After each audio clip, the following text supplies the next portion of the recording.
There are two things firefighters dislike: the way things are, and change. Sometimes traditional ways clash with the need for change. That's where we come in. Slicing through the noise with insights that matter. Welcome to Igniting the Shift Within. Your launch pad to revolutionize the way you think and work And lead.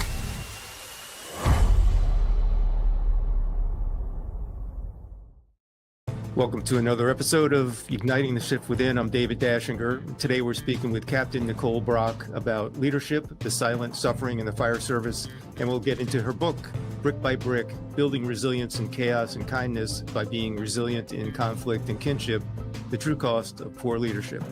And Captain Brock is going to also share 3 tactical takeaways that will enhance your health, performance, and leadership.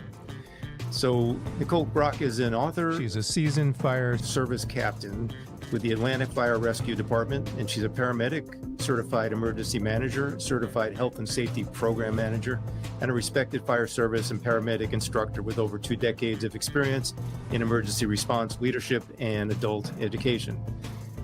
Nicholle is a dedicated advocate for mental wellness and organizational change, and her latest book focuses on the hidden costs of poor leadership within high-stress professions such as the fire service. Captain Brock, welcome to Igniting the Shift Within. Thank you, David, for having me. I'm so excited. I'm so excited to be here. There's so much for us to unpack today, especially in today's climate in the fire service and beyond, but specifically in the fire service, because a lot of us are suffering in our silent spaces. So I'm so happy to be here, and let's just talk it out and see how we can do better and share in our own ways and how we made it through, even when it's, the brick walls are crashing in or caving in on us, and no pun intended with the brick walls, but the brick walls do come crashing down, and which is the reason why I wrote the book Brick by Brick, because we have to start taking those bricks and building better foundations and better walls of resilience. Yeah, absolutely. Good stuff. And you have some amazing metaphors. We'll definitely include those. And I would like to just kind of set the stage by having you talk a little bit about your path into the fire service and into the role as a company officer, as a captain. What motivated you to become a leader in, who you are today in the fire service? Well, it's interesting because when I first came to the fire service, honestly, I had no intentions of being in the fire service more than a year, 2 years. I was just going to finish up college and move on and do something else. But it became a passion. It started off as just a whim, and then the passion ignited. Plus, I also went through a whole lot through recruit school, and I was like, I'm not doing that again. I want to make this pay off. So I considered just staying as a firefighter for a while, and what we call the old heads. So I was having a conversation with an old head, and he's like, don't you dare pass up a promotional exam. And he gave me all the reasons why not to pass up a promotional exam, because you don't want an idiot over you, and da-da-da-da. And I was like, you know what, you're right. So from there on, I made sure I took every promotional exam that there was, that I was eligible for. And I passed my lieutenant, I passed the captain's exam. Even when things didn't seem like I should have passed it, God made it so that I did. So it was crazy. We had a fire like at 3:00 in the morning on the morning of the captain's test. Oh, wow. And so I was exhausted going into it. But God was like, don't worry, you're passing. I was like, yes. So I did have the passion for promotions because I saw what I could do. I knew what I wanted. I knew my experience, and I had negative experiences as a firefighter, as a driver. I had negative experiences, good ones, but we always remember where we came from. We always remember those bad spaces and how things better, right? Because that's the whole point. There's no reason to improve on what's good. You got to improve on what's not good, on the bad things. So when I became once I became a captain, I started looking at things at how I wanted to, and I still had my challenges. So even as a captain, I got challenges. Like I had challenges, being one of very few females in the fire service. The fire service is saturated with females in the first place. But then even in my own department, we didn't have as many females in that department. And it looked like I said, how the promotions went, and it's crazy because the history, and So the history of Atlanta is the women are, it's like one woman at each level. And so there's always this fight between us, and not really that we don't like each other, but there's going to be this competition between us as females, because historically looking at it, I don't care if there's 10, 15, 20 women at the captain level, there's only going to be one at the battalion chief's level, and there's only going to be one at the assistant chief's level. We've only had one female in our entire history as a deputy chief.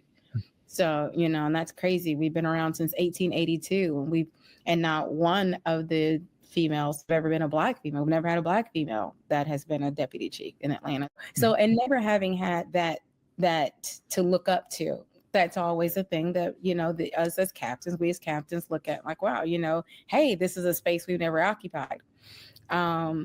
We now have two females, we now currently have two females at the same level of section chief, one assistant though, but we still haven't attained the deputy chief space. So it's a thing that we look at, and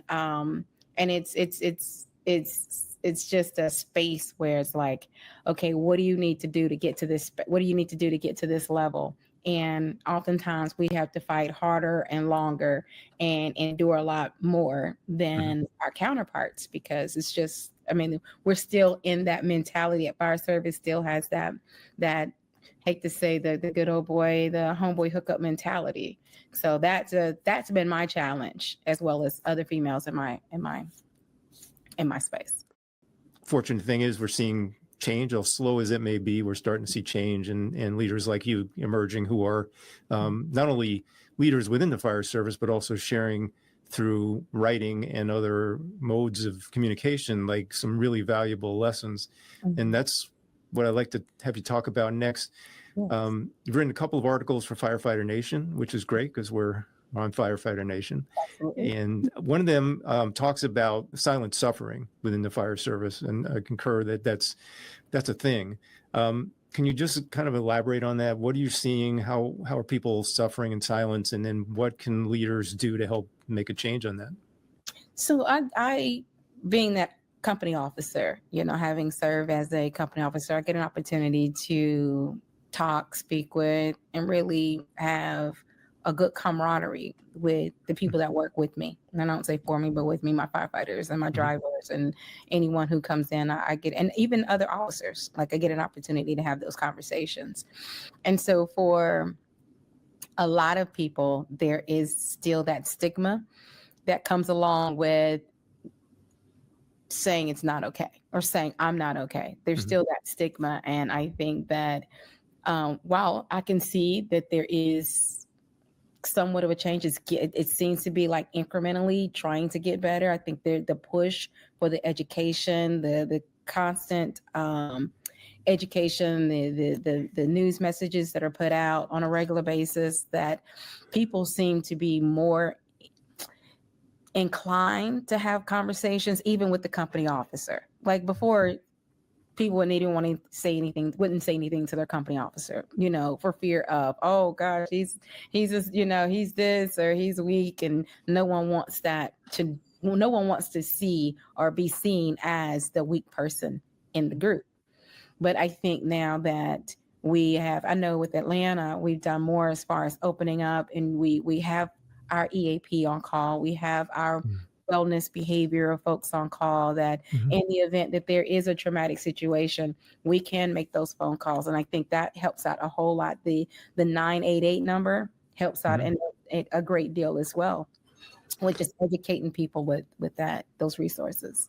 Yeah, and you're a true advocate for mental wellness. I know from some of our interactions online, and on the good side of all this, like I just came from this conference where we had a speaker who was a chief level person talking about other chiefs who are openly going to seek therapy, and all of a sudden now that's a game changer. Like now, when you see someone at the top of the chain of command who's willing to be that open and share that they're, they struggle too, and they go out and get help, like I think that really makes it, makes an impression on someone down further down, like the rank and file. Like, well, if the chief is doing this, maybe it's not such a you know, Nobody's have going to call him weak. They're not going to call him weak or, they're weak. They're going to say, yeah, look, he did it. And that's awesome. I believe, honestly, that's a game changer for that department. That is an entire game changer.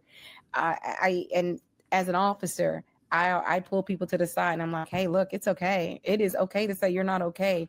And so I've also encouraged even our behavioral wellness people, don't ask in front of the group.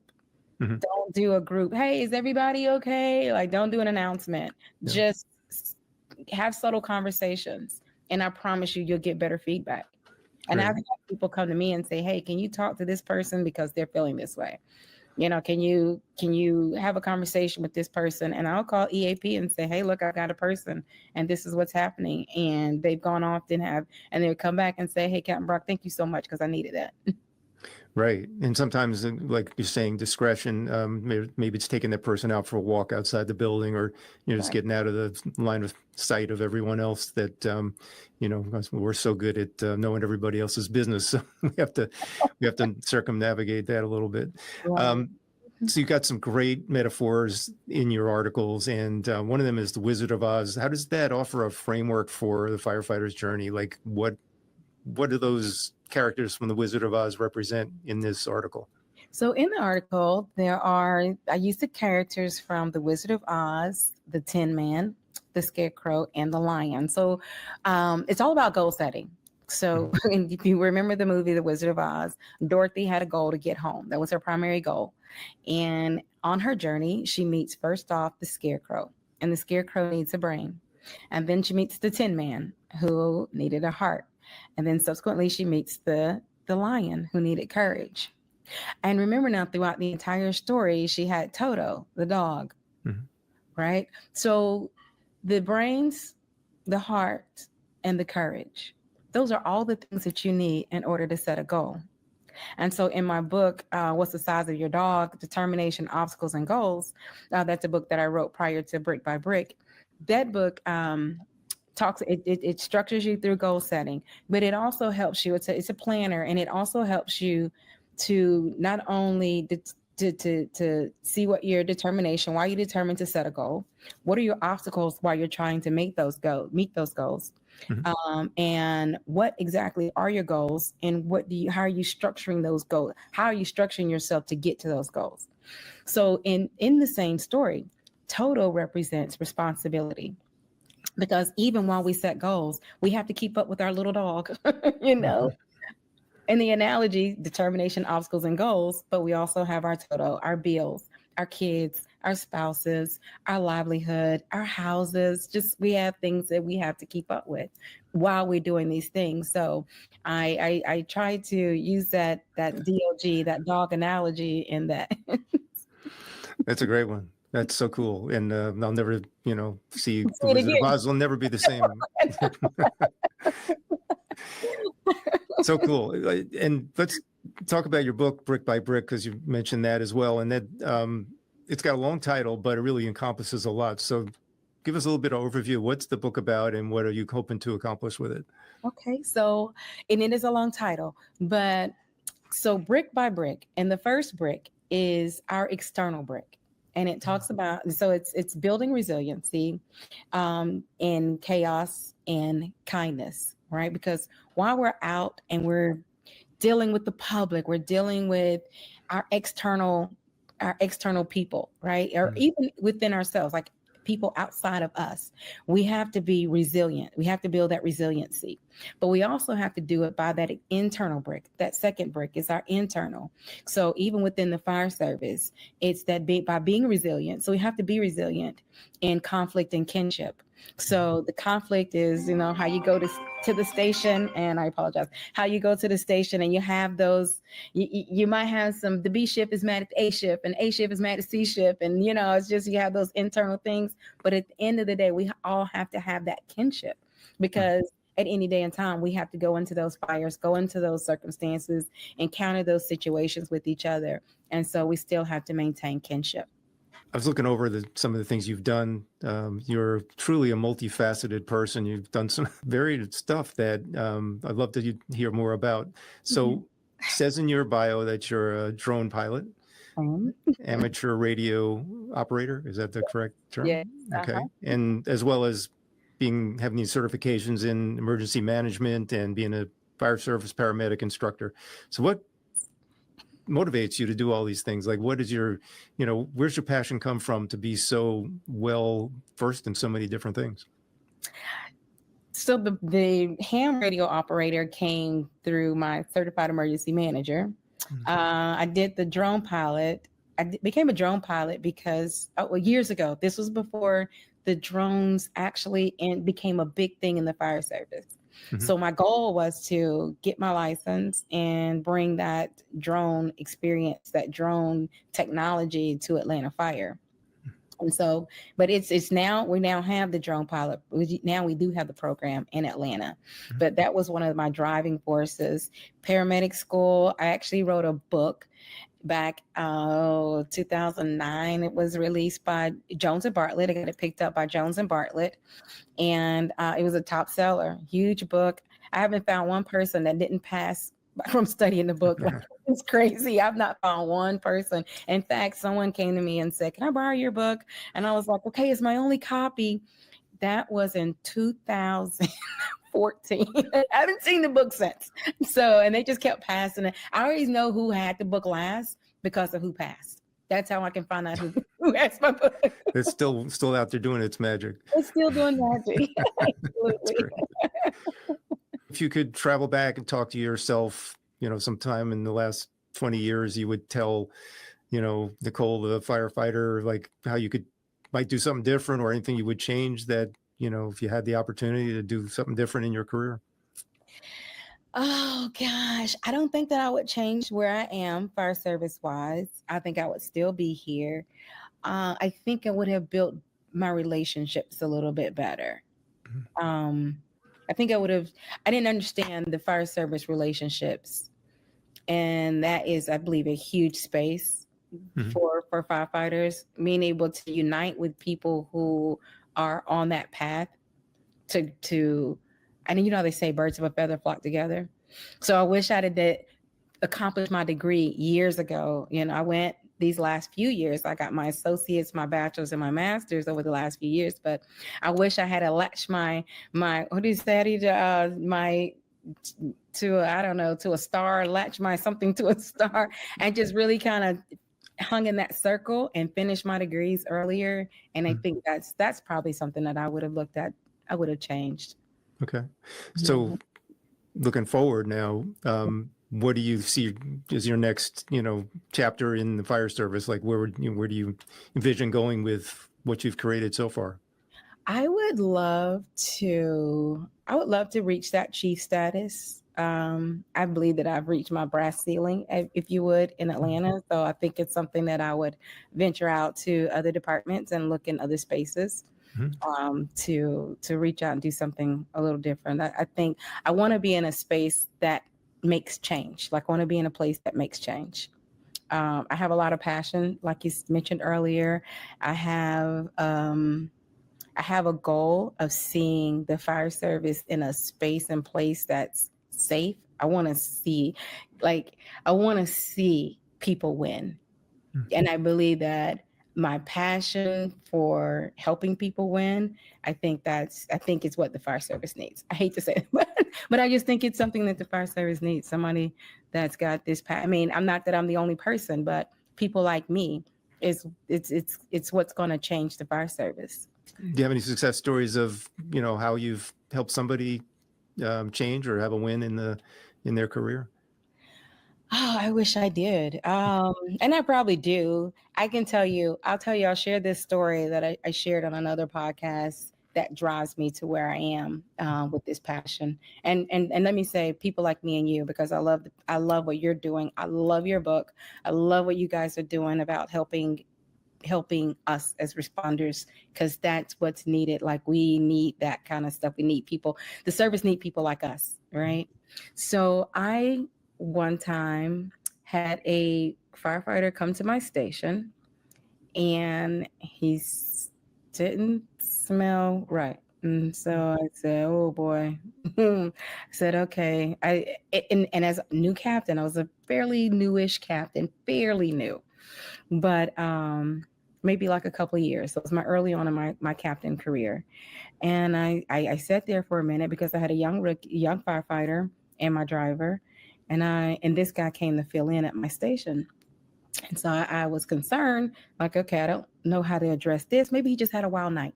Maybe it was just a wild night. Mhm. So I go in my office and I'm like, okay, how am I going to address this without really being, I don't want to assume, I don't want to take for granted that, something, he did anything. So when my firefighter came in, he was like, is he hammered? I was like, oh God. So it wasn't just me. It wasn't just me in my mind, So now I'm going to have to address him. Long story short, he ended up getting fired from the job, and I tried my best. I was like, you got a problem, right? Don't you? You got a problem? You want to get some help for that? And he's like, nope, I'm good. And so I really hate that I didn't push it harder as far as what I could do as a captain to say, okay, I want to write this letter and make it mandatory that you at least try to get some help. And so fast forward again, he lost a job. And this past Mother's Day, he actually, they found him dead in a chair. Mm-hmm.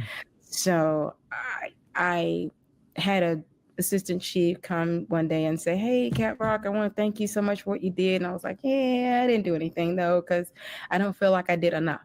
And that has really been my driving force for health and wellness, because I know what I've had to endure. I know what shadows it's placed on me, mm-hmm. the things that I've gone through, the things that I've seen. I've not talked to anybody, I've not sat there and said, hey, I've got these issues, I've got these problems. And, and if you don't do that, you're not sitting down doing those things, it's going to haunt you for the rest of your life. And those demons are treated, and we treat those demons through alcohol, through drugs, through this, through that, and through these different vices. So that's one of the reasons why I became such an advocate for health and wellness. But of course, this was before he ended up, succumbing to the issues. But mm-hmm. I knew that he shouldn't have lost his job. I knew there were other things that were going on that he probably needed to get help for, and we need to do better.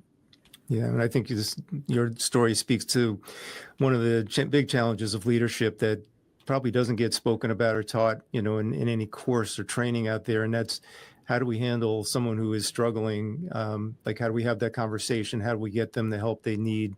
Some of that is starting to get handled through peer support and some of the, resources that are now offered. But at certain points in time, those things were not common and easily accessible. So I can relate as a company officer, coming into situations where I just didn't know the tools existed. I didn't know that there were clinicians out there who work specifically with first responders, who understand this, the nuances of our job and have stuff like EMDR that can help us process.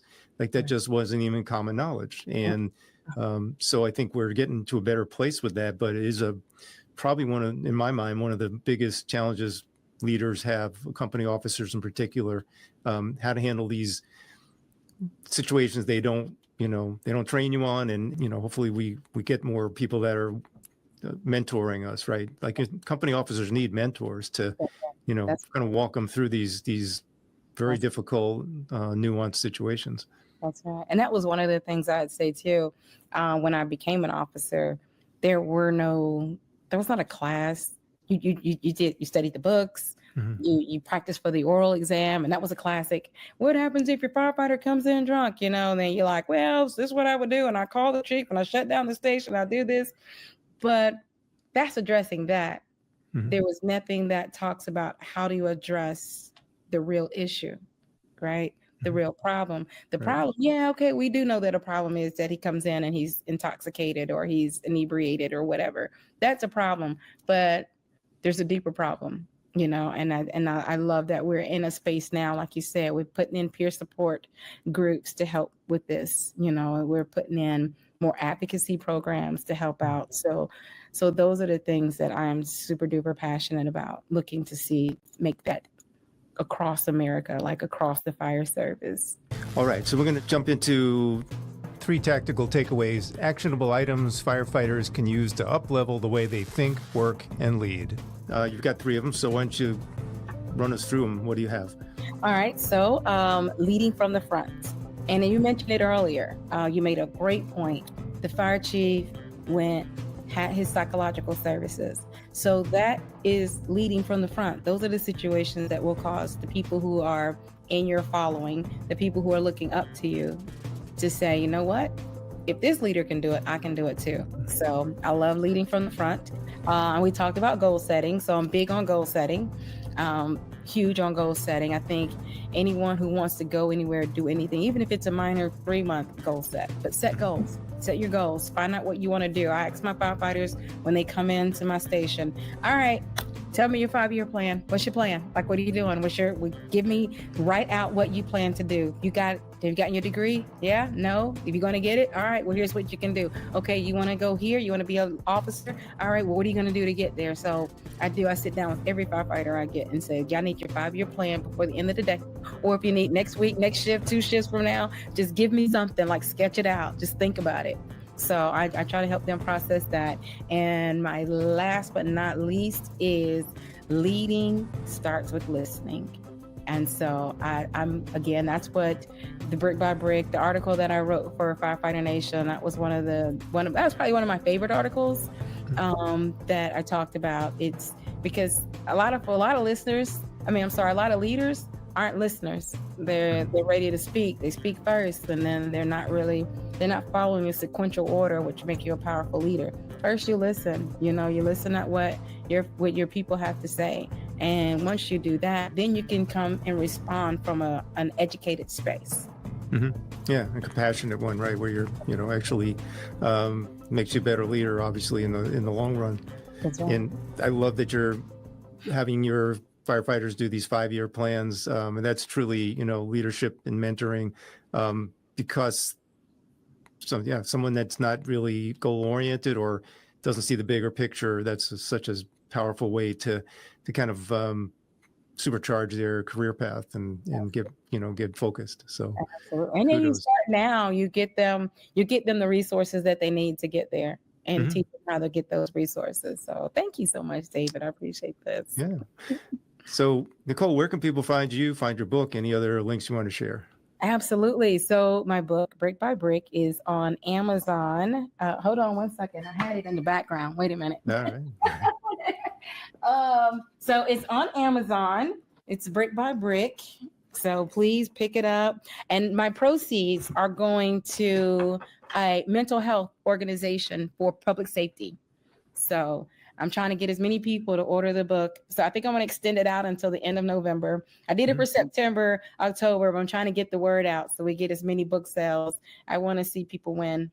I want to see firefighters win. I want to see public safety win.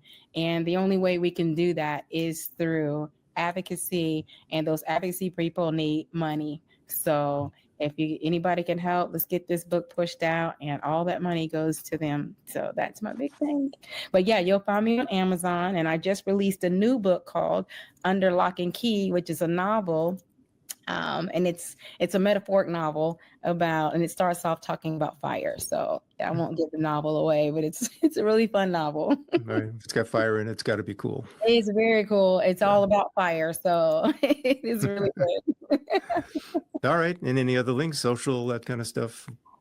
Sip Set Succeed, at Sip Set Succeed. You'll find me on Instagram, and Facebook. So I am there. Please look me up. All right. Well, you are truly LinkedIn, because that's where you and I met. Was on LinkedIn. Absolutely. Okay. Yeah. Reach out to me on LinkedIn. Yeah. So look for Nicholle on those platforms. I'm truly impressed and inspired by all the things you're doing in all these different formats. And I think that's part of how you reach people, is not just maybe on one modality, but several. And so keep up the amazing work you're doing in your your company officer role, your authorship, and all the other great programs you're running. It's been an absolute pleasure speaking with you, and I wish you continued success. Thank you so much. I appreciate you having me, David. Thanks so much. Thanks for watching Igniting the Shift Within. Join us next time to hear more from the game changers who are shaping our profession. You can check out our website, podpage.com/igniting. Make sure to like, subscribe, and follow Firefighter Nation on YouTube, Facebook, Apple Podcasts, Spotify, and their website is firefighternation.com. Until the next time, stay safe, stay connected, keep igniting the shift within. There are two things firefighters dislike: the way things are, and change. Sometimes traditional ways clash with the need for change. That's where we come in. Slicing through the noise with insights that matter. Welcome to Igniting the Shift Within. Your launch pad to revolutionize the way you think and work and lead.